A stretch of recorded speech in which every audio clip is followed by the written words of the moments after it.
अफगानिस्तान ने पाकिस्तान के घर में घुसकर उड़ाया मुल्ला मुनीर का इलाका। 55 सैनिक, 19 चौकियां, 2 सैन्य अड्डे मिला दिए मिट्टी में। तालिबान ने F-16 के उड़ा दिए पर खर्चे। पोस्ट छोड़कर भागी पाकिस्तानी सेना। पाकिस्तान पर कहर बनकर टूटे अफगानी लड़ाकू। इस्लामाबाद टू कराची तक हाई अलर्ट। मारे गए 55 पाकिस्तानी सैनिक। पूरे लाहौर में चीख पुकार और मातम। भारत को आंख दिखाने वाले पाकिस्तान को अफगानों ने दिखा दी औकात। 5 मिनट की रिपोर्ट में A to Z कहानी। हुआ युद्ध तो कौन जीतेगा, अफगानिस्तान या पाकिस्तान? पाकिस्तान और अफगानिस्तान के बीच भीषण युद्ध छिड़ चुका है और इस बार हालात सिर्फ सीमा तक सीमित नहीं है। यह सीधा पाकिस्तान की साख पर हमला है। जिस पाकिस्तान ने दशकों तक आतंक की फैक्ट्री चलाई, आज वही पाकिस्तान खुद गोलियों और मिसाइलों के साए में खड़ा है। अफगानिस्तान की सेना ने जिस रफ्तार से जवाबी हमला किया है, उसने इस्लामाबाद की नींव हिला दी है। कुछ ही घंटों में 55 से ज्यादा पाकिस्तानी सैनिक ढेर होने का दावा। कई अन्य चौकियां तबाह, कुछ पर कब्जा और कई सैनिक जिंदा पकड़े जाने की बात। ये कोई छोटी घटना नहीं है। ये वो आग है जो पाकिस्तान की बनाई हुई नीतियों से भड़की है। और सबसे बड़ा झटका, अफगानिस्तान ने दावा किया है कि उसने पाकिस्तान का JF-17 लड़ाकू विमान गिरा दिया। और अगर ये सच है तो ये पाकिस्तान की सैन्य प्रतिष्ठा पर सीधा तमाचा है। और अगर ये मनोवैज्ञानिक युद्ध है तो भी इसका असर कम नहीं। सीमा पर तनाव तब बढ़ा जब पाकिस्तानी सेना ने अफगान ठिकानों पर स्ट्राइक की।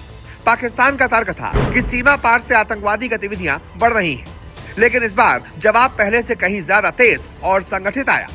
अब सामने वही पुराना अफगानिस्तान नहीं था।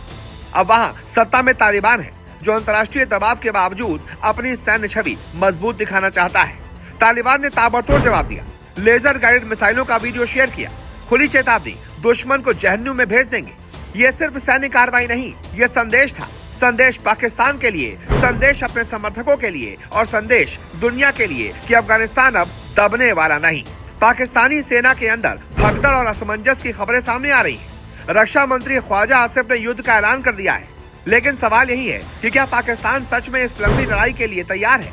एक तरफ आर्थिक संकट, दूसरी तरफ राजनीतिक अस्थिरता, तीसरी तरफ सीमाई तनाव। क्या पाकिस्तान 3 मोर्चों पर एक साथ टिक पाएगा? ये वही बिंदु है जहां रणनीतिक समीकरण बदलते दिखे हैं। और तभी एंट्री होती है भारत के पुराने रणनीतिक मित्र रूस की। रूस ने मध्यस्थता की पेशकश कर दी है। क्यों? क्योंकि रूस जानता है कि अगर ये आग फैलती है तो इसका असर मध्य एशिया तक जाएगा। अस्थिर अफगानिस्तान और कमजोर पाकिस्तान दोनों रूस के लिए जोखिम है। इसलिए मॉस्को खुद को संतुलनकर्ता की भूमिका में लाना चाहता है। यह कूटनीतिक चाल भी हो सकती है और वास्तविक चिंता भी। उधर पाकिस्तान के डिप्टी PM इशाक डार ने घबराकर सऊदी अरब को फोन कर दिया। फोन करके मदद की गुहार लगाई। हाल ही में रक्षा समझौता हुआ था जिसमें कहा गया था कि पाकिस्तान पर हमला सऊदी पर हमला माना जाएगा, लेकिन अंतर्राष्ट्रीय राजनीति भावनाओं से नहीं, हितों से चलती है। खबरें कह रही हैं कि सऊदी इस बार सीधे सैन्य टकराव में कूदने से बच सकता है। ओमान, कतर सबको फोन किए जा रहे हैं। यानी साफ है, पाकिस्तान कूटनीतिक रास्तों से इस आग को बुझाना चाहता है। ये पूरा घटनाक्रम सिर्फ 2 देशों की लड़ाई नहीं है, ये शक्ति संतुलन की लड़ाई है।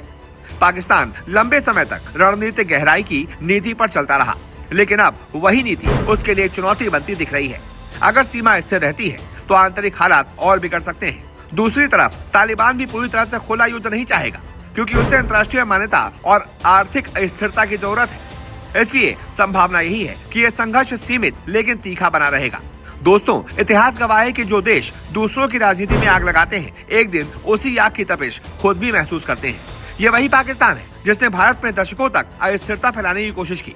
सीमा पार से साजिशें, आतंकी ढांचे और फिर वैश्विक मंच पर मासूमियत का दावा। लेकिन आज हालात उल्टे हैं। आज पाकिस्तान खुद अस्थिरता के घेरे में खड़ा है। ये इतिहास का चक्र है, जो दूसरों के घर में आग लगाता है, एक दिन उसकी अपनी दीवारें भी जलती हैं। भारत को इस पूरे घटनाक्रम से क्या सीखना चाहिए? पहली, मजबूत नेतृत्व जरूरी है, और दूसरी, सेना को राजनीतिक खींचतान से दूर रखना जरूरी है। तीसरी, पड़ोसी की कमजोरी पर अंधा उत्साह नहीं बल्कि रणनीतिक संतुलन जरूरी है। भारत को शांति चाहिए, लेकिन भारत कमजोर नहीं। हमारी नीति साफ है, पहले राष्ट्र, पहले सुरक्षा, पहले भारत। सतर्क रहना ही समझदारी है। अब सवाल यह है कि क्या पाकिस्तान सच में घुटनों पर आ चुका है? क्या तालिबान उसे ऐसा सबक सिखाएगा जिसे वो लंबे समय तक याद रखेगा, या फिर अंतर्राष्ट्रीय दबाव इस आग को शांत कर देगा? क्या रूस की मध्यस्थता सफल होगी? क्या सऊदी अरब खुलकर सामने आएगा या दूरी बनाए रखेगा? आने वाले दिन बेहद निर्णायक हो सकते हैं। आपकी क्या राय है कमेंट में जरूर लिखिए। अगर आप चाहते हैं कि हम इसी तरह बेबाक और सीधी बात रखते रहें तो चैनल को सब्सक्राइब कीजिए, वीडियो को लाइक कीजिए और इसे ज्यादा से ज्यादा शेयर कीजिए, क्योंकि सच पर चर्चा जरूरी है और राष्ट्रीय सुरक्षा पर जागरूक रहना उससे भी ज्यादा जरूरी है। राष्ट्र पहले है और रहेगा। जय हिंद।